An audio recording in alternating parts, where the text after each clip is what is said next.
புத்திசாலி குரங்கு வெர்சஸ் தெனாலி. யார் ஜெயிச்சாங்கன்னு கெஸ் பண்ணுங்க. தெனாலி மற்றும் புத்திசாலி குரங்கு. விஜயநகரத்தில் ஒரு நாள் ஒரு குரங்கு ராஜாவின் தோட்டத்துக்கு வந்து எல்லா பழங்களையும் திருடி சாப்பிட்டு கலாட்டா பண்ணுது. பனானா. அதை பார்த்த காவலர்கள் பிடிக்க முயற்சி பண்ணினாங்க. ஆனா அந்த குரங்கு ரொம்ப புத்திசாலி, எப்பவும் தப்பிச்சு ஓடிடும். மங்கி டஸ்டபிள்யூ. கிரவுன் ராஜாவின் பிரச்சனை. ராஜா கோபமா, இந்த குரங்கை கட்டுப்படுத்த யாராலாவது முடியுமா? அப்போ நம்ம தெனாலிராமன் வந்தார். மன்னா, இந்த குரங்கையும் நான் மாட்ட வைக்கிறேன் என்றார். பிரெயின் தெனாலியின் யோசனை. அடுத்த நாள் தெனாலி ஒரு பெரிய பாத்திரத்தில் வாழைப்பழம் வைத்து அதுக்குள்ள ஒரு சிறிய துளை மட்டும் விட்டார்.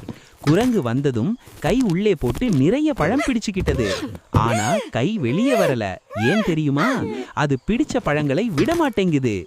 Clapping hands. அதுக்குள் காவலர்கள் வந்து குரங்கை கையோடு பிடிச்சிட்டாங்க. மங்கி கிளாப்பிங். அனைவரும் சிரிச்சாங்க. Face with tears. பேராசை இருந்தா புத்திசாலித்தனமும் வேலை செய்யாது. விட்டா தப்பிக்கலாம், பிடிச்சுக்கிட்டா மாட்டிக்கலாம். குரங்கு மாதிரி ஆசைப்பட்டீங்களா? இன்னும் ஃபன் ஸ்டோரிஸ்க்காக ஃபாலோ, லைக், ஷேர், சப்ஸ்கிரைப் பண்ணுங்க ஃப்ரெண்ட்ஸ். Face with stars.